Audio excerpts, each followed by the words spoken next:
Créer un espace safe pour les minorités de genre. Concevoir un écolieu. Accompagner les migrantes et les migrants dans leur démarche.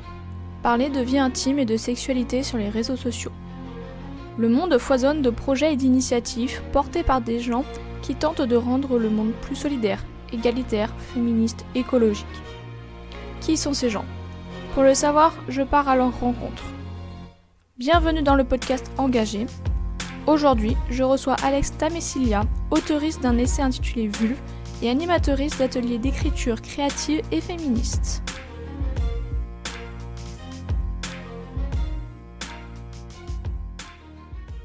Bonjour Alex, merci d'avoir accepté mon invitation. Comment vas-tu ? Ça va, j'ai froid, maintenant j'ai chaud, je suis tout bien accueillie dans ton chez toi et il y a des cookies au chocolat. Je vais commencer quand même par une grande question très existentialiste. Alors, team Bell Hooks ou team Virginie Despentes ? Trop bien cette accroche. C'est la question. Il y a la personne que t'aimerais être et celle que t'es vraiment, mais soyons honnêtes, c'est Despentes qui a été ma révélation littéraire quand j'avais genre 11 ans. Oui, je suis âgée, j'ai 37 ans moi. Du coup, j'ai lu Baise-moi quand j'avais 11 ans et j'étais là comme « Oh waouh, mais c'est une révolution, on a le droit d'écrire ça !» et c'est génial. Donc ouais, Despentes. À 11 ans, qu'est-ce que t'en as retenu de ce livre ? Que on pouvait être assignée meuf, même si c'était pas comme ça que je me disais à l'époque, mais en tout cas, je me disais « Oh là là, on peut être une meuf et écrire du cul et écrire de la violence et c'est trop bien. » Et écrire comme ça de façon hyper lapidaire. Ça m'a vachement plu, le style aussi. Ouais, même si du haut de tes 11 ans, le trash de Virginie Despentes t'a plu. Hein. Ouais, j'ai pas eu une enfance très longue. Voilà. Tout de suite, rentrer dans le trash. Ouais, assez vite dans le trash, ouais. Quelle définition tu donnerais au militantisme ? Quelle définition on pourrait donner au militantisme ? Je dirais... c'est la mise en application d'une prise de conscience politique. Faire des choses, et par faire des choses, ça peut être lire des livres, écouter, c'est pas forcément être actrice ou créatrice de trucs, mais peut-être déjà s'informer de façon active sur des luttes et des oppressions pour essayer de comprendre pourquoi ça se passe et peut-être faire la révolution. C'est un bel objectif. Ouais, tranquille, tu vois, pour 2025. En 2019, tu publies ton premier ouvrage, Vulve, aux éditions Gorge Bleue. Qu'est-ce que tu racontes dans cet ouvrage ? Il n'y a pas beaucoup de ma voix, j'ai beaucoup laissé la voix d'autres. Donc c'est des conversations recomposées à partir de groupes de parole entre personnes avec des vulves qui parlent de leur chatte. Comme partie de leur anatomie et comme en outil de sexualité et de leur rapport ou pas à la parentalité. On sent déjà le Virginie Despentes dans le livre en moins trash en fait. Ouais, ça va, c'était gentil, c'est plus proche des monologues du vagin mais ouais. c'était du coup il y a beaucoup de leurs conversations, de nos conversations et ma voix est fondue dedans. Et qu'est-ce qui t'a donné envie d'écrire ce livre ? La proposition de l'éditrice de le publier parce que j'écrivais en atelier d'écriture et pour des petits sites qui depuis ont disparu, mais il y a cette meuf qui a popé un jour dans mes mails, vraiment tu vois le message providentiel, c'est comme bonjour, je m'appelle Marie et je vais créer une maison d'édition et on m'a parlé de tes ateliers et est-ce que tu aurais pas un livre que tu voudrais qu'on écrive ensemble, elle voulait m'accompagner dans le processus de création et ça c'était trop cool. Et moi à ce moment-là je faisais que penser à ces questions d'assignation femme, de chatte et de sexe et de nulliparité. Donc voilà, c'est ça que j'ai lancé à ce moment-là. Oui, finalement. Elle m'a trouvée parce que parmi les petites bidouilles d'écriture que j'avais faites, j'ai une amie qui avait fait son premier une série documentaire et elle m'avait demandé de l'aider à écrire le scénario. Donc j'avais coécrit ce scénario. Sur cette série documentaire, il y a une autre meuf qui a travaillé et qui faisait des dessins Et cette meuf qui faisait les dessins était en coloc avec Marie l'éditrice. Donc Marie l'éditrice en coloc avec la dessinatrice sur le projet, a aimé la série, s'est renseignée sur moi et a vu les ateliers langue de lutte. À l'époque, les ateliers langue de lutte existaient déjà. Ouais, j'ai commencé en 2017. Et alors ce livre, Vulve, quelle place il occupe dans ton militantisme ? Surtout au moment où il est publié en fait. Au moment où il est publié, c'est fin octobre 2019. Donc quelques mois après, c'est le Covid et toute la campagne de lancement est annulée. Donc c'est un livre qui a vécu pas trop dans le monde réel et qui a, je sais pas, qui a été lu. J'ai eu des bons retours. Après, j'imagine que les gens qui l'aiment pas, ils me le disent pas. Ou alors ils s'en priveraient pas, mais je les ai pas entendus. Donc j'ai eu des petits retours. Après, il y a eu un moment où il m'a un peu amené à des meufs essentialistes qui se disaient la vulve, le féminin sacré et tout, et je me suis retrouvée du coup invitée à des événements dans lesquels je détonnais un peu parce qu'elles avaient juste vu la couverture, quoi. Donc ouais, ça m'a mis dans une position pas forcément facile à des moments de militer et de parler de vulve sans essentialiser les meufs, quoi. Est-ce que tu peux expliquer du coup ce que c'est le féminisme essentialiste ? C'est quoi le féminisme essentialiste ? C'est une vraie question. Une définition. C'est la sacralisation finalement de la femme par rapport à son sexe. Ouais, c'est ça. C'est vraiment... C'est-à-dire que le genre n'est pas une construction sociale, mais une donnée biologique, et que la femme est est une entité physique, et que du fait de sa chatte, elle va avoir tout plein de qualités ou de défauts qui dépendraient de son corps, de ses hormones et tout ça. Donc je sais pas, c'est peut-être une vision très biologique et encore biologique parce que c'est très binaire aussi, des rôles de genres sociaux. Je sais pas trop. J'ai pas une bonne phrase. C'est important d'avoir ses propres mots. Ouais, c'est vrai, mais là j'avoue, je suis fort pour les tracher, mais alors après pour les définir, il n'y a plus personne. Qu'est-ce qui t'a donné envie d'écrire ? Qu'est-ce qui m'a donné envie d'écrire ? Qui ou quoi ? C'est trop marrant que tu me poses la question parce que hier, je préparais un texte pour mardi, j'arrive pas. Et du coup, j'étais en train de refaire mes fonds de tiroir et j'ai trouvé mon premier journal. Ouais. Et il y a écrit « Cher lecteur RIS », ce qui est quand même ouf parce qu'on est en 97, tu vois. Et « Cher lectrice, depuis 1 an, je rêve d'écrire un livre. Et ma cousine m'a ramené ce cahier de dessin, mais je ne sais pas dessiner, alors je vais essayer d'écrire un livre, mais ce n'est pas facile car je n'ai que 9 ans. J'espère que le public aimera ce livre. Ton ami l'auteur. » Et tu te souviens de c'était quel sujet ce livre ? Et ben, tu tournes la page et ensuite il y a chapitre 1, les gouttes. Je dois mettre des gouttes dans mes yeux tous les jours et j'aime pas ça. Voilà, donc déjà très dans l'autofiction, très autocentré. Il n'y avait pas vraiment d'histoire. Autocentré ou une envie de peut-être poser sa vie sur papier parce que ça fait du bien ? Oui, sans doute. Finalement. T'avais des journaux intimes? Non, c'est bon, pas grave. Mais genre, ouais, j'ai essayé d'en avoir. T'as essayé? J'ai essayé, mon frère l'a chopé, j'ai arrêté. Oh non, mais c'est hyper traumatisant. C'est mon frère. Ouais. Bah oui, ouais. Oui, j'ai toujours eu des journaux pour avoir un confident, j'imagine. Oui, c'est ça, c'est le rôle du journal intime finalement. Quel est ton plus beau souvenir d'écriture ? Mon plus beau souvenir d'écriture il y a peut-être un souvenir récurrent, en tout cas quand tu me dis ça, c'est en atelier d'écriture, à langue de lutte. Il y a des fois où j'ai moins la motive que d'autres, forcément en 7 ans, il y a des jours où t'as moins d'entrain. Et il y a des jours où je me dis pourquoi je fais ça, à quoi ça sert, voilà, j'ai des doutes par rapport à cette pratique-là. Et vraiment, souvent, comme en réponse à ça, il y a à des moments des textes qui me percent, tu vois, et qui me touchent et qui font du bien à la personne qui le lit, à celle qui les écoute, dont moi. Et je me dis, ah ouais, ok, c'est pour ça qu'on est là, en fait, ça va.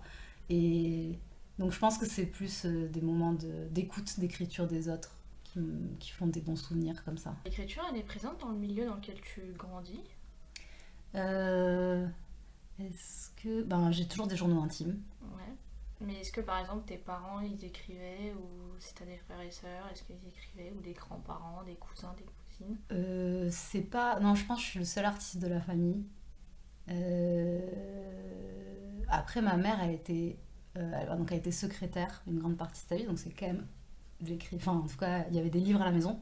Il y avait des livres à la maison. J'ai lu des romans, beaucoup. Et non, mon père, non, il avait pas... Il n'aimait pas trop l'école et tout ça. Mon grand frère non plus. Mais ma mère, elle avait une sensibilité littéraire de ouf. Et après, elle a passé un concours pour être prof d'espagnol. Et quand t'es prof d'espagnol en lycée professionnel, t'es aussi prof de français. Du coup, elle enseignait le français. Et donc, elle m'a donné des bonnes billes et de bons outils pour, je sais pas, lire les textes ou quand j'écrivais des poèmes, tu vois, elle me félicitait, enfin, elle m'encourageait à faire ça. En 2017, c'est bien ça, tu crées l'association. Alors j'arrive jamais si c'est langue en lutte ou langue de lutte. Langue de lutte. Langue de lutte. Et c'est des ateliers d'écriture créative et féministe. Comment se déroulent ces ateliers? Alors, juste pour la prospérité, pour la véracité, j'ai pas créé l'asso en 2017. Le statut a existé en 2020. Et avant, c'était un collectif et on était deux. Et donc, on était deux personnes à animer ces ateliers.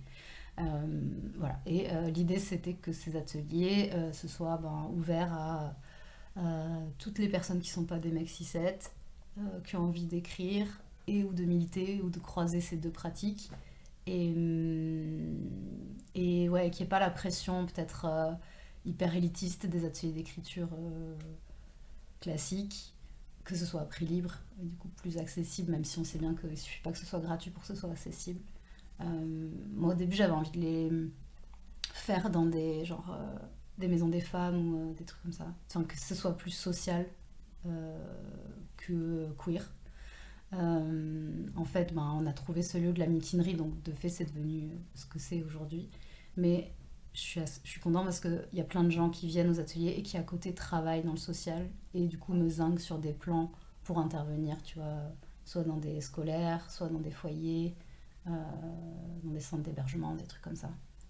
Donc aujourd'hui tu vas ailleurs qu'à la mutinerie, Ouais. ou que chez Juliette Co. Donc en fait ailleurs que dans les lieux queer et féministes Ouais. de Paris et de France aussi, ou pas? Au début, ouais, parce que du coup en 2017 c'était assez nouveau, enfin en tout cas nous on n'avait pas trouvé d'autres endroits où faire ça, donc voilà, et il y avait des collectifs qui nous faisaient venir à Marseille ou où est-ce qu'on était allé? À Caen, euh, à Lyon, enfin ouais, il y a eu des mouvements. Et comment vous êtes deux au départ à créer ce collectif, et comment vous en êtes arrivé à créer ce collectif? Comment en 2017 vous vous êtes dit tiens, on crée des ateliers d'écriture féministes? On se connaissait pas, c'est vraiment une collaboration qui est née de cette envie commune. Moi, donc en 2017, je venais de suivre tout un cycle d'ateliers d'écriture animé par Chloé Delhomme en partenariat avec Violette Co. Et c'était un truc subventionné par la région, donc c'était gratuit du coup. Une fois par mois, il y avait un atelier animé par cette autrice que je connaissais pas, mais on m'avait parlé de Violette Co. J'étais allée à un atelier, j'étais comme ah c'est génial, mais 25 balles c'est impossible. À l'époque je faisais de la modération à temps partiel, enfin c'était pas possible. Et l'animatrice Catherine m'avait dit oui mais on va faire un cycle d'ateliers avec Chloé Delhomme, viens, c'est une fois par mois. J'avais trop aimé. Et au dernier atelier des 6 mois, j'avais rencontré cette personne-là. Je pense qu'elle a changé de prénom, du coup je suis pas sûre de dire le nom, donc ça va rester comme ça. Et en gros, on s'est parlé à la sortie et elle m'a dit putain c'est con, je suis venue qu'au dernier, ça avait l'air trop bien. Je dis ah ouais franchement c'était une dinguerie et tout. Et c'est dommage que ça continue pas. Et on a parlé et je lui ai dit mais moi chez moi dans mon ancienne coloc on animait des ateliers de théâtre et d'écriture en mode à l'arrache. Et enfin, c'était à moitié des apéros, mais genre, je dis, tout ce qu'il nous faut, c'est un salon et on peut. Et elle avait beaucoup plus d'ambition. Elle a fait attends, j'ai mieux qu'un salon, on va demander à la mutinerie. J'étais la mutinerie, mais non, je n'oserais jamais, t'inquiète. Et elle y allait et la mute a fait ok, passez prendre les clés et c'est parti. Et avant tout, c'était un besoin vraiment personnel ou il y avait, t'avais déjà entendu des gens réclamer ce genre d'atelier? Non, au début c'était vraiment pour nos gueules. Enfin, on pensait pas qu'il allait avoir autant d'engouement sur les premiers événements, mais on avait quand même aussi en commun qu'on aimait aller aux scènes ouvertes qui s'appelait Selfish, qui était une scène ouverte en non-mixité queer sur scène. Et on se disait, bah, les gens qui performent là, où est-ce qu'ils écrivent leurs textes? Et moi j'avais envie aussi d'aller sur scène et d'un endroit pour écrire les textes. Donc voilà, c'était un peu lié à ça. Donc il y avait un peu des deux, besoins personnels et... Ouais, besoin personnel, et on est quand même allé, je me rappelle, sur cette scène pour faire une annonce en disant, bah voilà, nous on va créer cet atelier-là, si vous voulez venir, écrivez-nous un mail. Ouais. Et du coup, il y a eu du monde dès le départ. De ouf! Ouais, c'était genre, au début il y avait des inscriptions, et c'était complet tout le temps, tout le temps, tout le temps. Tu parlais d'accessibilité d'ailleurs tout à l'heure, et donc il y a le prix. Et qu'est-ce que pour toi, s'il y a des gens qui viennent pas, ça serait pourquoi? Hormis l'envie de ne pas écrire évidemment. Oui, ouais. Je pense qu'il y a l'atelier d'écriture, ça fait peur. Enfin, ça ressemble à un cours de français. Donc si déjà t'aimais pas l'école ou quoi, ben t'as pas envie de te retaper un cours de français sur ton samedi après-midi. Et je sais pas, genre mes collègues de la mutinerie, enfin mes collègues avec qui je travaille au bar, ben jamais elles viennent aux ateliers. Alors qu'elles ont plein de choses à dire et que je suis sûre qu'elles écrivent très bien. Enfin, quand elles font des posts sur Insta, c'est cool, tu vois. Mais je pense qu'il y a une question d'associer ça à un truc de bourgeois blanc. Enfin, un jour, une de mes collègues m'a dit, de toute façon, ils sont tous pareils, les gens dans ton atelier. Et c'est vrai que bah, tu te retrouves avec des trentenaires, enfin, ou entre 20 et 30, 40 ans, plutôt des blancs, plutôt des queer bobos. Enfin, parce que j'imagine que pour se sentir légitime à écrire et à pousser la porte d'un atelier d'écriture, il faut être à l'aise avec ouais, l'école et tout ce que ça représente. Alors, c'est marrant parce que moi j'étais pas à l'aise avec l'école. C'est vrai? Ouais. Ah mince, tu vois, je me fais des fausses idées. Profite à fond des Excuse-moi. ateliers. Et du coup, comment faire pour aller chercher ces gens Qui sont pas. qui viennent pas parce qu'ils se sentent pas légitimes? Comment leur donner leur légitimité? Ben, pour moi, en tout cas, le seul moyen aujourd'hui que j'ai trouvé, mais après j'ai pas non plus beaucoup cherché, donc je pense qu'il y a sûrement d'autres pistes à explorer, c'est de passer par des relais, hein, et du coup par des associations ou des assistantes sociales qui sont déjà en contact avec ces personnes-là. Parce qu'après, les faire venir à la mutinerie, ce serait toute une autre démarche, et même si la mutinerie est pratique, des prix accessibles et tout, où tu peux ramener tes propres boissons, tout ça, en fait, si tu vas pas dans les bars, que c'est pas des endroits que tu fréquentes, tu vas pas le faire pour un atelier d'écriture. Par exemple, après moi j'adapte le format. Là c'est, je vois bien qu'à la mutinerie et chez Violette encore plus, c'est des gens qui ont l'habitude d'écrire et qui sont genre un peu bonnes élèves, tu vois. Genre si je fais des consignes un peu de traviole, c'est pas grave, les gens sont gentils. Mais des fois, quand j'étais par exemple avec les femmes solidaires à Ivry, on faisait des ateliers d'écriture sur des moments où les meufs elles passent à l'antenne pour faire une lessive, pour récupérer un truc, et elles ont leur gamin, et elles ont un coup de téléphone, donc elles sont pas aussi disponibles que quelqu'un qui peut bloquer 2 heures dans son agenda. Et du coup, les exercices étaient beaucoup plus courts, beaucoup plus à l'oral, on s'entraidait plus, et ça partait souvent plus en discussion, et moi je retranscrivais ce qu'elle disait.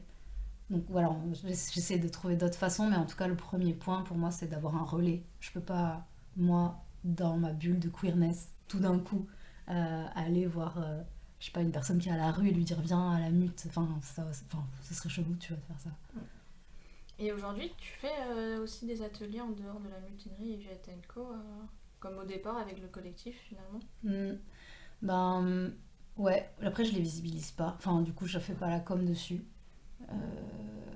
Mais en fait je prospecte pas, mais quand on me demande je le fais. Là j'ai pas mal de demandes pour des scolaires, ouais, des collèges. Il y a un collège de Calais qui vient à Paris et on va faire une journée d'atelier d'écriture ensemble. Sur la thématique queer et féministe? Alors c'est un peu plus, tu vois, genre question de genre, égalité Ouais. filles-garçons, tu vois. C'est Non, d'autres mais mots. c'est déjà pas mal. Mais c'est déjà, ouais, c'est cool. Et je vais peut-être bosser avec le Labo des Histoires qui fait aussi des ateliers d'écriture pour les jeunes qui ont jusqu'à 25 ans. Et là j'ai plus des demandes pour des festivals. Festival Utopie, mais qui est un festival féministe. Un festival à Genève qui est plutôt un festival de littérature féministe. et un festival sur les écologies inclusives là. C'était en octobre. Et ça s'est bien passé là? Ouais, ça va. Franchement, oui. Oui, ça, c'est. Je suis en train d'essayer de réfléchir. Bon, après, quand ça reste dans Paris et dans des milieux militants, c'est assez proche comme public en vrai. Mm. Je pense pas trop me tromper en disant que tu es militante et une personne engagée. Ouais, ça va. Vraiment une bonne question. Elles sont trop bien tes questions. Qu'est-ce qui a été le déclencheur de ton militantisme? Je pense que l'écriture et le militantisme ont été liés. En tout cas, il y a un événement qui est assez important, je pense, dans cette histoire-là. C'est du coup, tu vois, quand j'écris à 9 ans en disant voilà, moi je veux trop être écrivaine, et on me répond mais ça n'existe pas. Écrivaine, autrice, c'est pas des mots qui existaient quoi. Et du coup, je pense qu'il y a un bug à ce moment-là de ce que je veux faire ça n'existe pas, et du coup, c'est pas juste. Et voilà, je pense que cette conscience d'injustice m'a poussée à militer pour ma gueule d'abord, et après à me rendre compte qu'on était plein et de se dire on pourrait se serrer les coudes. Pour toi, avec les journaux intimes et après en collectif. Ouais, exactement. Et du coup, le militantisme, il est présent dans ta famille ou... C'est plutôt une famille de droite, hein, donc, mais pas militante de droite non plus, tu vois. Genre, ça va, je suis pas la manif pour tous, quoi. Mais non, ils ont ce truc. En gros, tout le monde est à droite, sauf ma mère qui se revendique un peu à gauche avec son côté mi-secrétaire, mi-prof, tu vois. Bon, ils sont à la retraite. Il y a un peu une culture du militantisme, mais très éloignée et qui sert plus de caution que de vrais outils de lutte. Genre, en gros, je viens d'une famille, mon grand-père était émigré espagnol, et du coup, il y a cette histoire qui était sortie en tout cas à toutes les sauces, tous les repas, du grand-père qui traverse les Pyrénées à pied avec sa grand-mère sur l'épaule, et tu vois, pour fuir le fascisme de Franco, et du coup qui était un communiste en fait, après t'es là. Et donc il y a cette histoire un peu dans la famille qui sert d'espèce de... On est du bon côté des choses, tu vois. Sauf qu'en vrai, quand tu regardes un peu les dates et que tu croises les lignes, le grand-père, il avait 11 ans quand il arrive en France, donc militant que dalle, tu vois. Et il a juste débarqué là parce que c'était la misère là d'où il venait, et il a fait ce qu'il a pu après, mais il n'y avait pas vraiment du tout d'une culture de... Personne n'est syndiqué, personne n'est dans des partis, ça parle... Ça parle politique à la maison? Est-ce que ça parle politique à la maison? Pas avec la mère, c'est sûr. Et de souvenirs du daron, mais tu vois, le daron qui doit dire des trucs d'ultra droite que je n'ai même pas envie de répéter là, tu vois, donc ouais, il n'y a pas... Non. Les enfants se grandissent soit en suivant le modèle de leurs parents, soit en totale réaction. Est-ce que tu penses que le fait qu'ils aient été de droite t'a donné aussi l'envie un peu de militer Sans doute. A été une réponse en fait? Ouais, je pense que c'est la dissonance entre des discours qui étaient hyper... qui se voulaient très tolérants, très progressistes, et des faits très injustes. Et du coup, le constat de cette différence-là, m'a à un moment positionnée dans un endroit où je pouvais plus, en tout cas, me tenir dans ce sillon-là. Ouais. Et donc ta première forme de lutte, ça a été l'écriture, j'imagine. Ouais, je pense qu'on peut dire ça. Et ta première action militante, pour toi, c'est quoi? Est-ce que c'est Virginie Despentes? J'en reviens pas. Ah non, mais il fallait me voir sur la plage avec mon baise-moi. Ah bah ouais, bah oui. Tu vois, pour que les... Non, je me cache pas. Non, je me cachais pas du tout, non. Mais attends, juste tes parents, quand ils ont vu ça, ils ont fait des arrêts cardiaques ou quoi? Mais ils étaient... tu sais, j'étais avec ma cousine qui était plus grande que moi, et c'était sa copine qui avait ramené... Enfin, pas sa copine, une petite copine, genre une amie, qui avait ramené ce bouquin, qui était encore plus âgée que nous, et non, je pense que je le lisais en cachette, tu vois, mais on avait le droit d'aller seul sur la plage, ouais. Donc, ouais. C'était en cachette des parents. En cachette des parents, mais pas des maîtres nageurs, tu vois. Oh là là, donc ouais, je pense que le premier acte d'écriture militant, c'est peut-être le prof de français de 6e qui dit mais cette copie est féministe, ou en tout cas je sais plus, il m'a traité de féministe et je savais pas ce que ça voulait dire, mais ça avait pas l'air sympa, et du coup j'ai dit non, je suis pas féministe. Parce que j'avais écrit une histoire de deux vieilles qui se retrouvent sur un banc à vivre leur meilleure vie parce qu'elles ont tué leur mari. Ouais, bah ça correspond avec Virginie. Ouais, tu vois, c'est direct. C'est mon inspiration de l'été, monsieur. Ouais, il se fait à l'art. Heureusement que tu lui as pas dit ça parce que je crois que les parents auraient été convoqués. Ouais, j'avoue. Non, ouais, je pense pas que j'ai... Mais ouais, je sais pas. Et hormis l'écriture et du coup la lecture, j'imagine, t'as d'autres formes de militantisme? La participation aux manifs, le documentaire aussi que t'as coécrit? Ben, je participe, mais je suis pas trop moteur sur ces trucs-là. J'ai jamais... Ouais, non. Non, franchement. L'écriture et la lecture. Ouais, je Tu vas pense aux que manifs? je vais aux manifs, mais franchement, de moins en moins. Parce que je suis une espèce de trentenaire qui sent bourgeoise. C'est chiant les bourgeois. Ouais, désolé, mais... Non, je fais aussi. Non, mais aujourd'hui, il y avait une manif et j'étais là, genre, oh, en fait, il fait froid. Du coup, je suis pas allée parce que, voilà, il fait froid. La honte. Alors, entre la littérature et l'écriture, quel est ton moyen de lutte préféré? Entre la littérature et l'écriture, Ouais. genre, est-ce que je préfère lire ou écrire? Ouais. Parce que du coup, c'est vraiment les deux moyens de lutte que t'as, la littérature Ouais. et Ah, mais l'écriture. c'est chaud, c'est comme si tu me demandais si je préférais boire ou manger, quoi. Ah, franchement... Ouais... Enfin, franchement, si je pouvais plus écrire, je serais trop dégoûtée. Donc, Et si tu pouvais plus lire? je serais dégoûtée, mais moi... Genre, je pourrais continuer à vivre sans lire, tu vois. Et je pourrais continuer à vivre sans écrire, mais je serais très, très, très, très triste. Et la lecture, comment du coup, elle était en contact avec les livres? C'était grâce à ta mère qui lisait? Ouais, ma mère Et qui elle te lisait. donnait quoi à lire comme livre? Est-ce que, comme Céline Sciamma, ta mère t'a passé Annie Ernaux à 11 ans? Ah non, Tiens, cadeau, et ça. J'ai découvert Annie Ernaux.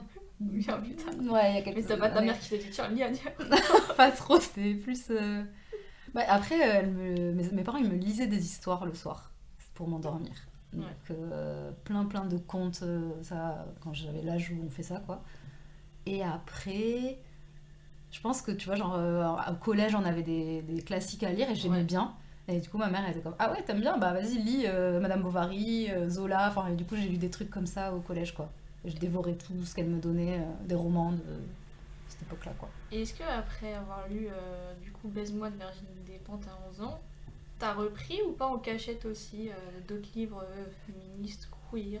Ben, Ou c'est arrivé plus tard?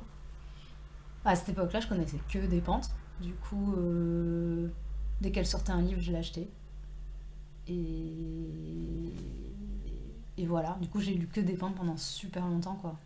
Et après, comment t'as découvert du coup la Comment j'ai découvert le reste? Le reste, ouais. Franchement, à quel moment j'ai capté Qu'il n'y avait pas que Virginie qu'il n'y avait Despentes. pas que Virginie Despentes dans la vie?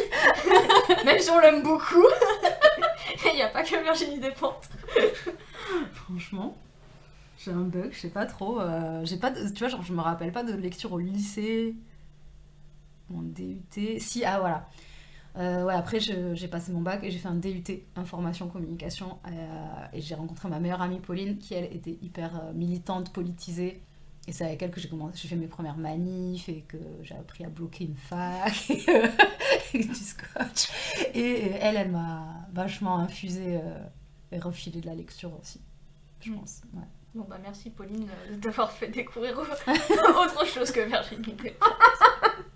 Parce qu'en fait, en plus de ça, moi qui ai lu tous les Virginie Despentes en ordre chronologique, Ok. je trouve qu'elle s'est adoucie après King Kong Theory. Donc en fait, tous les livres avant King Kong Theory sont assez trash, quoi. Ouais, alors là j'avais prêté... Lire ça ado. Ouais, mais j'étais un peu dark, Ouais, tu vois. Genre... Tu vois ça? Oui. Despentes avant King Kong Theory, c'était hyper trash, en effet. Ouais, bah ouais. Genre Mordre au travers, là, j'ai reprêté ce recueil de nouvelles à un amoureux récemment. Et je pense que j'aurais même pas envie de le relire maintenant, tellement c'est glauque. Quels sont les aspects du militantisme que t'aimes le plus? crois quand ça résonne et qu'on se sent moins seul. Enfin, je pense que c'est ça, d'avoir l'impression de faire communauté autour d'une expérience qui est a priori oppressive et négative et de finalement transformer ça en énergie créatrice et solidaire. Enfin, ça donne un peu espoir en la vie en général quand même, je trouve. Et t'arrives à trouver un équilibre parce qu'en fait dans ton engagement, le côté écriture du coup ça se fait un peu seul quand t'écris pour toi-même, mais t'arrives aussi à écrire en collectif et t'arrives du coup à militer à la fois seul et ensemble. Ben ouais, l'écriture c'est quand même très solitaire, donc je pense que c'est vraiment à travers ces ateliers que je trouve une façon de militer en collectivité. Ouais. Et les aspects que t'aimes le moins dans le militantisme, c'est quand on nous balance de la lacrymo. Ouais, j'imagine. Ouais, ça, certainement. Les répressions, les discours haineux. Quel est ton plus beau souvenir de lutte? Mon plus beau souvenir de lutte.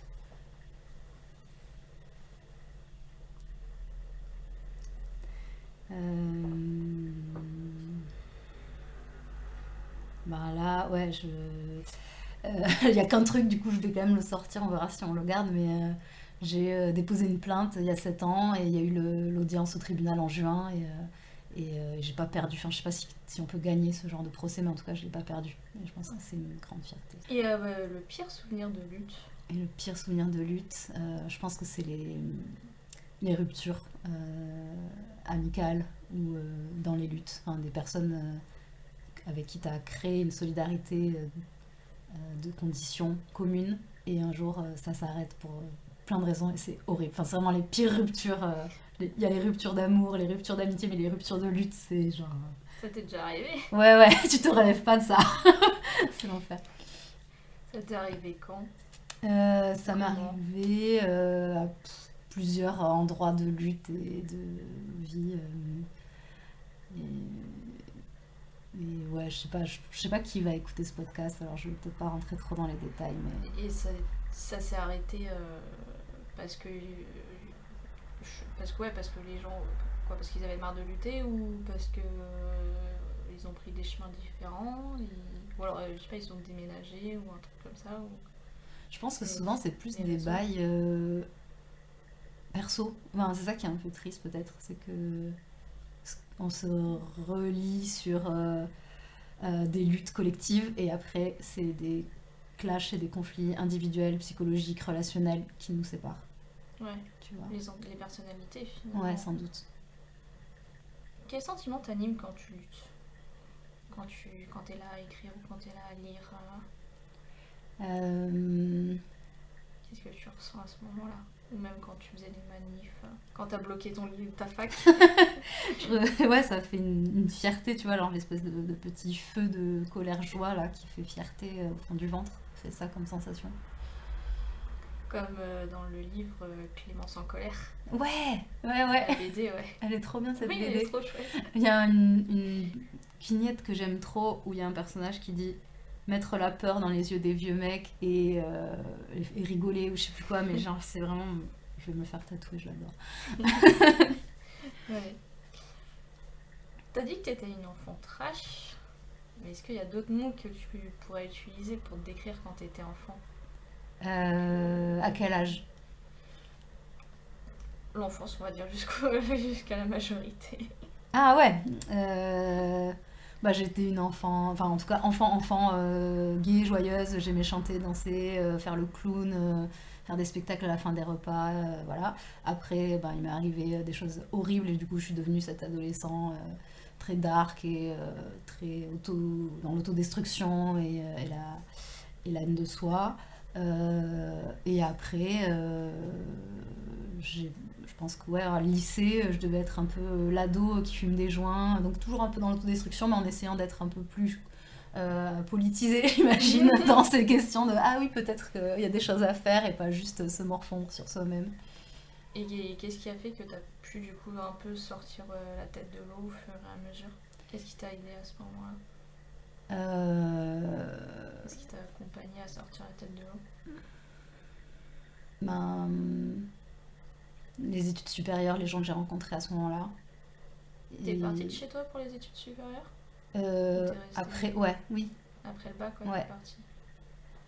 Et ouais, je pense que c'est ça, les gens que j'ai rencontrés après. Et puis après, toutes mes psys et avocates et tous ces gens qui font des travails merveilleux. Tu grandis dans quelle famille, finalement? Famille vraiment plutôt de droite, mère secrétaire puis prof d'espagnol français. Ouais, Le daron, il fait... le daron, il a pas son brevet, mais il récupère une entreprise et il vend il est maroquinier. Il vend des sacs en cuir. Il fabrique et il vend des sacs en cuir. Ok, t'as un grand frère. J'ai un grand frère qui a 7 ans de plus que moi. Mes parents divorcent quand j'ai genre 24 mois, donc mon père je le vois très peu. Mon père se remarie avec une meuf beaucoup plus jeune que lui, fait un autre enfant, et j'ai un petit demi-frère qui a 15 ans de moins que moi. Et ta mère, elle s'est remariée ou... Et ma mère, elle s'est remaquée avec des gars, dont un très longtemps, enfin genre pendant une dizaine d'années, chez qui on a habité et tout. Tu grandis dans quelle région? À Toulouse, enfin dans le sud-ouest. Ah, à Toulouse. Donc tu grandis en fait dans une ville. Ou tu grandis à l'extérieur de Toulouse. Je suis née à Toulouse, mais mes parents habitaient à la campagne. Ma grand-mère a accouché à Toulouse. Là. Après, on a habité chez mes grands-parents, puis dans des petites villes, genre petites villes du Tarn. Voilà. Et après, je suis arrivée à Toulouse. Je suis revenue à Toulouse pour le lycée. Ah oui, pour le lycée. En famille ou... Avec ma mère. Ouais, avec ta mère. Et les études, du coup, après Toulouse? À Toulouse. Ah, ok. Ouais. Et après, je suis venue. Enfin, après, j'ai fait beaucoup de voyages à l'étranger. Grosse fuite en avant. Et, service civique, enfin plein de. Tout ce que je pouvais. Et après, je suis allée à Paris, en gros. Où c'est là que j'aime le plus habiter. T'avais fait quel pays? Vraiment beaucoup. J'ai vraiment passé genre 6 mois en Chine, 6 mois au Mexique, 6 mois aux États-Unis. Pendant 6 mois, j'ai fait que prendre le transsibérien et aller en Inde. Enfin, genre, ouais, j'ai vraiment. Je travaillais, je cotisais et soit je mettais de côté, soit pendant mon chômage, je voyageais. Et tu trouves vraiment avec le recul que c'était une fuite en avant ou... Parce que généralement les voyages ils sont aussi nous permettent de grandir en maturité. Donc c'était vraiment une fuite en avant ou... Bah là franchement j'ai pas l'impression que d'aller se saouler la gueule en Thaïlande avec d'autres occidentaux ça m'a beaucoup fait grandir tu vois. et d'avoir l'impression d'aller sauver le monde en faisant des services civiques en Amérique latine, ça me paraît plus problématique aujourd'hui que vraiment con, mais bon ça... les services civiques ils ont quand même ce petit côté oui engagement donc oui mais comme me l'a dit très justement une des personnes avec qui je travaillais, pourquoi on embauche une personne d'un pays de colons plutôt qu'une personne du pays quoi. Oui, voilà oui, tu vois, oui. pourquoi on vient encore foutre notre nez ça t'a pas aidé si ça m'a donné une grande ouverture d'esprit et, enfin j'en sais rien mais en tout cas oui ça m'a ouvert un peu l'esprit, ça m'a sorti le nez du sud-ouest et de ce que je connaissais et tout, ça descendre un peu. Et t'as préféré vivre en campagne ou vivre à la ville? À la ville. Je déteste la campagne. Qu'est-ce que tu détestes à la campagne? Ah, ça me dégoûte là, la nature. Genre, ouais, je sais. Je sais pas. Genre, quand je prends le train, des fois, on est obligé de traverser ces grandes étendues de fond d'écran Windows là. Et ça me débecte. Ça te fait peur, les grandes étendues? La montagne, ça me fait peur. Les grandes étendues, genre plage, ça m'ennuie. Ça me rend triste. Et la forêt, ça me cringe. Donc qu'est-ce qui t'intéresse dans la ville? Les petites lumières aux fenêtres. J'aime trop d'avoir... Je sais pas, on est jamais seul en ville. Il y a plein d'âmes partout qui font plein de trucs, ça fourmille et tout. J'ai l'impression d'être là où il se passe des trucs. Oui, c'est assez active finalement les villes. Oui. Et à Paris, qu'est-ce que t'aimes Pourquoi t'es venue à Paris? À la base pour bosser, enfin parce que c'était genre aller à la capitale pour bosser. Et qu'est-ce qui t'a fait rester? Qu'est-ce qui te fait rester encore aujourd'hui? C'est que on peut avoir plein de vies différentes dans une seule. Et qu'on peut profiter de l'anonymat des grandes villes tu vois. Ouais. Ouais, c'est être seul sans être seul finalement. Ouais. T'es pas genre quand tu vas sortir faire tes courses, tu vas croiser la voisine et après elle va dire à ta mère que t'as fumé des clopes. C'est ça. Ici t'es tranquille. Oui, c'est ça. Tu croises les gens sans leur parler. Ouais. C'est vraiment... Qu'est-ce que tu faisais avec tes bandes de potes quand t'étais enfant? Enfin, jeune. Enfin, fumer des joints, j'imagine. Oui, moi j'étais plus genre avant 10 ans. Avant 10 ans, tu faisais quoi aussi? Avant 10 ans, des spectacles. Avec tes potes? Avec ma cousine, je pense plutôt. Et avec mes potes, qu'est-ce qu'on faisait avec mes potes? Je sais pas. Après, je pense ado, avec mes potes, on se saoulait la gueule aux fêtes de village, quoi. Ça, c'était vraiment une activité essentielle et centrale. Et puis quand quand je suis partie de l'ambiance village, que je suis arrivée à Toulouse, je faisais pareil, mais en fumant des joints. Donc j'ai passé beaucoup de temps à me défoncer la gueule, je pense, qu'il y ait une autre forme de fuite, finalement. Oui. Et avec ta cousine, donc tu crées des spectacles. Ouais. Il y a que vous deux? Il y a que nous deux, parce qu'on a à peu près le même âge. Et c'est des spectacles... Donc en fait, ça se fait totalement en dehors de l'école. Ouais, Et c'est des spectacles de quoi? Est-ce que vous faites des représentations devant la famille, ouais. Enfin, genre ma mère, ma tante et les voisines qui traînent par là, tu vois. Et on fait des sketchs. Ah, vous faites des sketchs. Donc t'es drôle. Alors, en tout cas, on essaye, ouais. C'est ça l'objectif. Qu'est-ce qui t'inspire pour être drôle à ce moment-là? Je sais pas, mais quand je suis enfant, je suis obsédée par les gens drôles. Enfin, genre, c'est tellement lourd chez moi, genre ma mère elle pleure tout le temps, enfin tu vois, que genre les gens qui font des blagues, c'est mon Dieu, c'est merveilleux. Donc j'essaye vraiment d'être un petit clown. Est-ce que par exemple les Guignols t'ont inspiré pour être drôle? À ce moment-là, j'étais trop petite pour comprendre les Guignols. Mais oui, on regardait les Guignols. Donc je pense plus les Inconnus, tu vois. Ouais. C'est le vieux... Ouais. Les Inconnus, Oui, c'était trop... Bref. Il y a des médias à la maison. Il y a la télé. Ouais. C'est tout, parce qu'il n'y a pas encore... Après, il y a Internet. Est-ce qu'il y a des journaux? Non, ça lit pas la presse. Est-ce que tu te souviens que, oui, en voyant la télé, ça t'a aussi fait réagir sur la société dans laquelle on est? Ou ta mère regarde juste les feux de l'amour? Non, franchement, pour ça, ma mère, elle est genre, tu vois, elle nous dit faut regarder Arte et tout. Enfin, tu vois, elle essaie vraiment de nous cultiver, quoi. Et genre, elle nous montre des films d'Almodovar. Et genre, pour moi, c'est genre trop une révélation d'un monde qui n'existe pas, quoi, dans mon réel. Une espèce de Barcelone interlope. Et avec des drag queens, avec des lesbiennes et tout. Je suis genre, ah mon Dieu. Ouais. Donc ouais, c'est une fenêtre sur le monde, dans ce sens-là, la télé. Et t'arrives à Toulouse au lycée? À 15 ans, ouais. C'est ça, pour le lycée. Et est-ce que avant tu te poses déjà des questions sur ton genre et ton orientation sexuelle? Et est-ce que le fait d'avoir ces questions et en étant à la campagne, c'est vraiment hard? Ouais, surtout dans une campagne avant Internet, où il n'y a pas moyen de connecter avec une communauté ailleurs. Dans ma famille, il n'y a aucune personne, à ma connaissance encore aujourd'hui, qui soit pas hétéro, cis. Il y a dû en avoir, c'est impossible, mais je le sais pas, tu vois. Donc ouais, il n'y a pas de modèle, il n'y a pas de représentation, et je me vois dire à ma daronne au collège, genre je suis ni une fille ni un garçon, et elle me dit mais t'es quoi alors, enfin, ça n'existe pas, quoi. Donc bon, voilà. Et après, si, j'écrivais des lettres d'amour à mes meilleurs amis pendant tout le primaire et collège. Mais voilà, enfin, déjà j'avais des gros seins et j'étais plutôt jolie, donc je plaisais beaucoup aux garçons, du coup par facilité j'ai eu beaucoup de flirts et de relations hétéros, et donc la question se posait pas par ailleurs. Et après j'ai eu ma première vraie amoureux au lycée.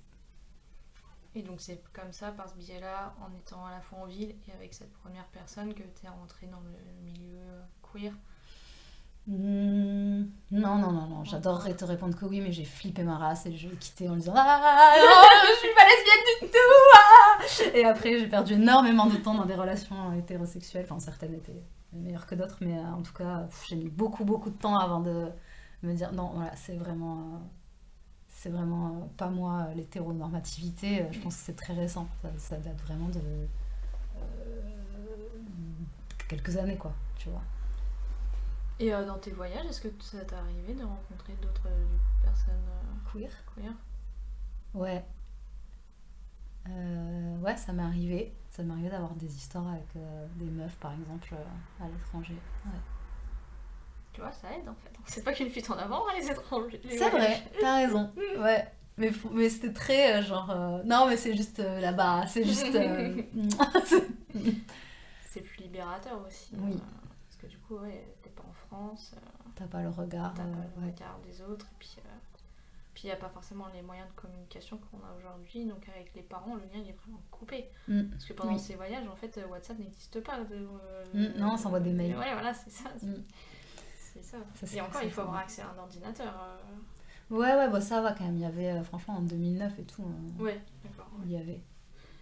Donc, ouais, mais c'est ça, c'est des mails, donc Mm. ça aide, hein, les voyages. Ah bah ouais, oui, c'est vrai, t'as raison. Et à Toulouse, t'as un peu fréquenté la vie LGBT+. Pas du tout. Franchement, enfin, je savais même pas qu'elle existait quand j'y étais. Et non. J'ai dû aller une fois dans un squat queer, mais sans comprendre ce que ça voulait dire, tu vois. Puis je suis... Ouais, non, je peux pas du tout. Donc c'est arrivé à Paris que... Donc ouais, c'est la grande ville et le Paris et la mutinerie. Ouais, c'est vraiment le lieu. Mm. Et en dehors de l'écriture, t'as fait des activités dites extrascolaires?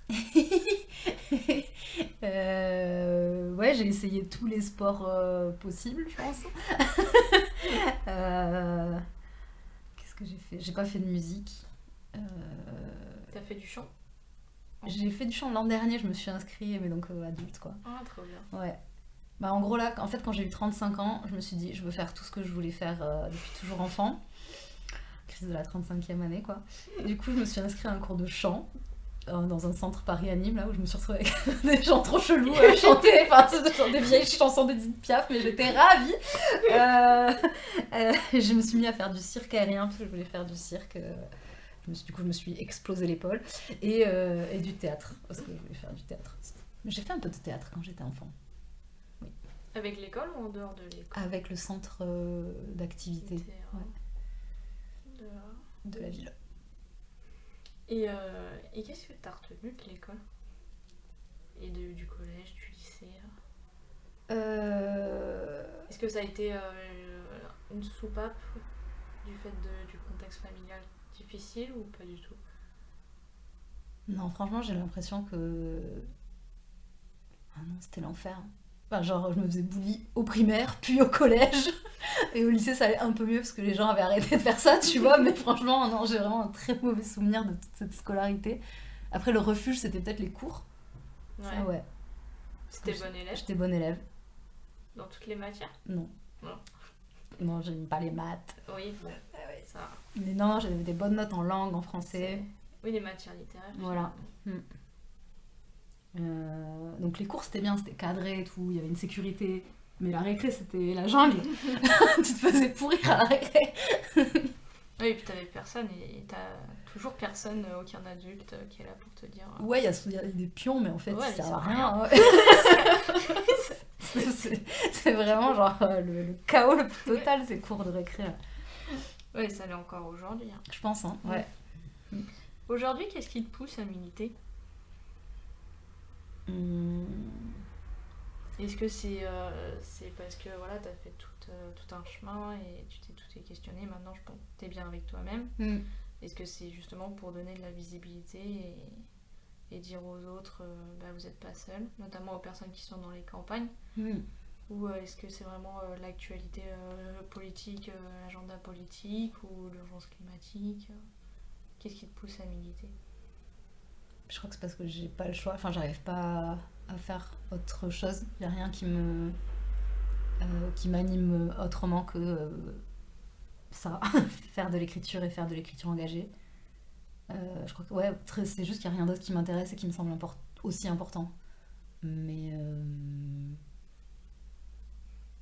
donc c'est vraiment encore un besoin personnel finalement.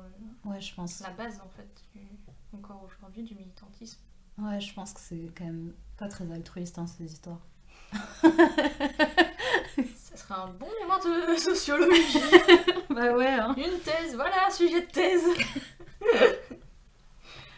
Il me semble que, si je dis pas de bêtises, le 11 janvier 2025, le 10 janvier 2025, tu sors ton deuxième livre. Ouais. Alors, qu'est-ce que c'est que ce deuxième livre? Qu'est-ce qu'il raconte? Quel est son titre? Alors, c'est un titre à rallonge. Ça s'appelle Les féministes t'encouragent à quitter ton mari, tuer tes enfants, pratiquer la sorcellerie, détruire le capitalisme et devenir transpédéguine.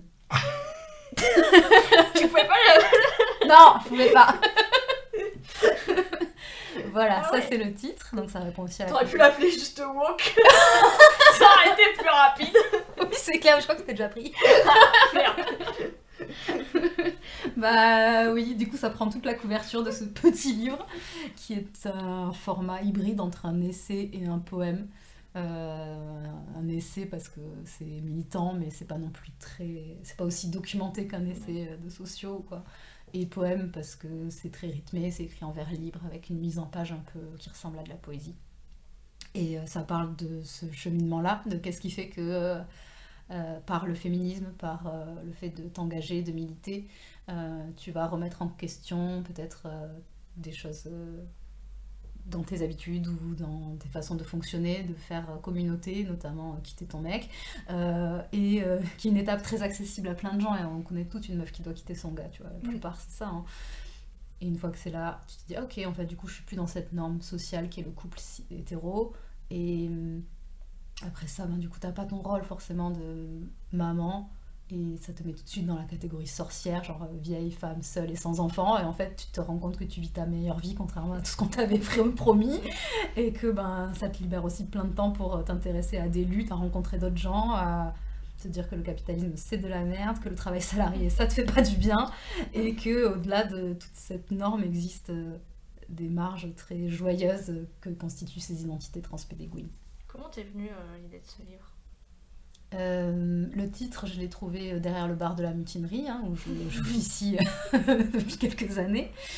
Mais tu le sais, c'est cette citation-là du téléévangéliste Pat Robertson. Mais sinon, le livre, en fait, c'est plein de fragments qui ont été écrits au cours des dernières années de ce chemin de militantisme et qui se regroupent sous la structure de ce titre. Chaque partie de la phrase constitue une partie. Un chapitre. Et tu l'édites dans quelle maison d'édition? C'est au Nouvel Attila. C'est une maison qui fait partie du Seuil, qui fait partie de Média Participation. Donc c'est genre une grosse maison quoi. J'ai vendu mon âme à une grosse maison. Pourquoi du coup t'as pas choisi Parce qu'ils m'ont pas pris. Enfin j'ai envoyé en fait même à la base c'était une commande de Gorge Bleue, ce livre. Enfin, donc la première maison d'édition. Ouais, la première maison d'édition. Okay, l'éditrice m'a commandé un essai il y a 2 ans et m'a dit dis-moi une thématique, sur quoi t'as envie de travailler et tout, et à ce moment là moi j'étais beaucoup en questionnement sur ces questions de rupture familiale, de est-ce que c'est possible de faire famille en dehors de la famille biologique, est-ce que ça existe vraiment les familles choisies, enfin, donc je lui ai parlé de ça, elle m'a dit c'est trop bien, c'est hyper vendable, enfin, la famille quoi. Ça parle à tout le monde a priori, surtout ceux qui n'en ont pas. Et... Ou ceux dans les familles où ça bug. Ouais, donc la plupart quand même. Ouais, c'est ça. Et en fait j'ai commencé à travailler là-dessus pendant genre 6 mois et ça me détruisait, enfin, c'était horrible d'être à la fois en rupture familiale et d'écrire sur ça. Et de l'enquête que je menais sur les familles choisies, je trouvais pas de réponse appropriée, enfin je trouvais que des gens qui... Enfin j'ai pas cherché assez loin, en tout cas j'avais pas le temps de chercher assez loin. Et en gros, au bout de 6 mois, j'avais plein de fragments d'écriture. Et l'éditrice me disait, ok, c'est super et tout, ça c'est trop bien. Mais au bout de 6 mois, je lui ai dit, en fait, tout ce qui est famille, moi, je peux pas y toucher parce que c'est trop à vif. Et en fait, je me vois pas, genre, faire la promotion. Et là, ça va, c'est la première fois, je pense, que je parle de famille, tu vois, en interview. Mais sinon, c'est un sujet que je recale systématiquement parce que c'est trop à vif et c'est trop difficile, quoi. Et je me disais, mais je vais pas faire une campagne, enfin, tu sais, genre la promo de ton livre où tout le monde va parler de ça va être un plein procès et tout, non. Donc j'ai dit à Marie, on enlève tout ce qui est famille, on garde le reste. Et elle m'a dit, ben non, du coup ça marche plus. Et donc j'ai essayé de faire évoluer ce manuscrit qui est devenu l'essai poème qu'il est aujourd'hui, que j'ai proposé à 19 maisons d'édition, dont Blast. Et je pense qu'il est peut-être trop généraliste pour des maisons qui sont beaucoup plus pointues et qui font des choses... Ça, c'est quand même très accessible, c'est un peu vraiment de la vulgarisation de savoir féministe et queer, donc c'est questionnable aussi sur la démarche. Mais en tout cas, ça a plus intéressé... au final, c'est une éditrice qui m'a vue sur une scène ouverte, enfin sur une scène en train de performer un texte, qui m'a dit tu devrais l'envoyer à Chloé Delhomme parce que ça va grave lui plaire. Et j'étais comme ça fait une boucle marrante parce que Chloé Delhomme c'est un peu celle qui est à l'origine de tous des bordels de ma vie là. Et donc je lui ai envoyé et elle m'a dit c'est trop bien, je l'envoie à des éditeurs que je connais. Et le nouvel Attila a dit je le veux. Et j'étais comme ok go. Tu performes sur scène Parfois.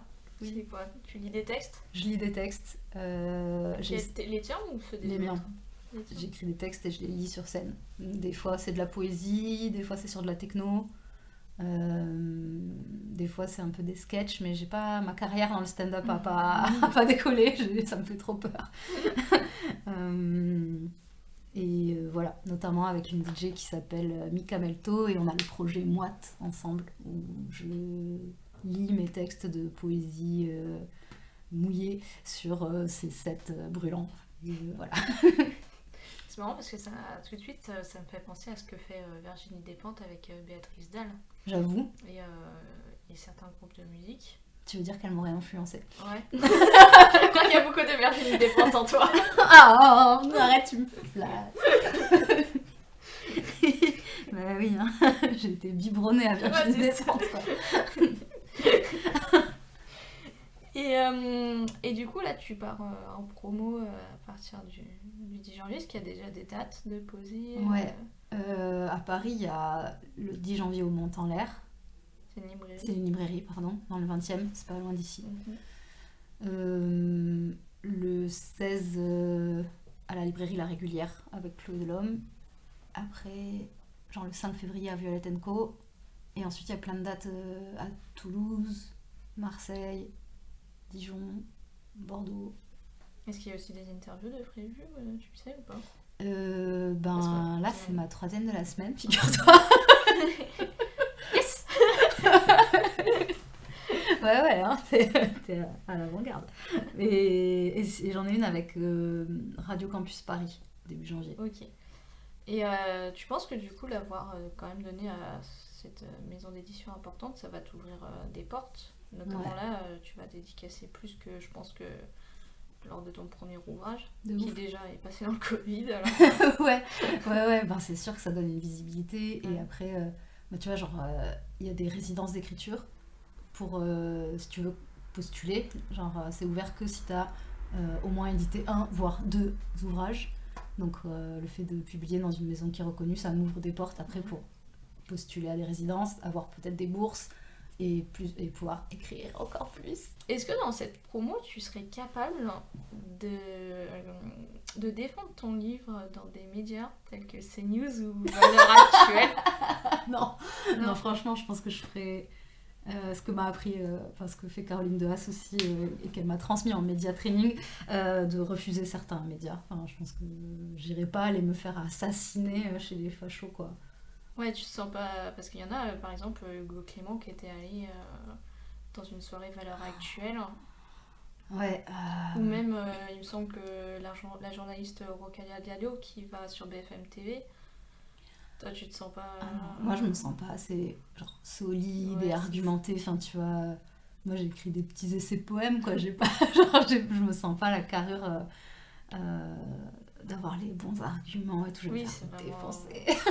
Finalement, c'est vraiment la rhétorique qui te manque plutôt que le refus négatif. Est-ce que tu penses que si t'avais les armes pour y aller, t'irais, quoi? Possible, parce que quand j'animais les formations sur les VSS et tout, du coup j'avais en face plein d'objections et on m'avait formé à y répondre, et du coup c'est vrai que c'est assez agréable même quand t'arrives à répondre aux gens qui t'attaquent.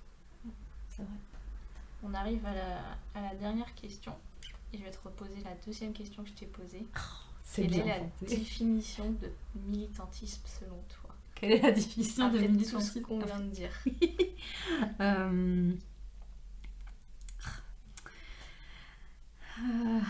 Peut-être peut-être qu'il y a une dimension de transmission et de partage dans ce qu'on fait là aussi. De diffuser des récits, de se les réapproprier. Et peut-être que militer, ce serait garder l'espoir. On va finir sur cette belle phrase. Merci Alex. Merci à toi.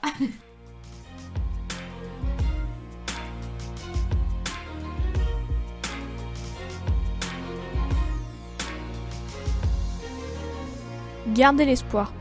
Ce sont sur ces mots d'Alex Tamessilia que se termine cet épisode du podcast Engagé. À très vite pour une nouvelle rencontre.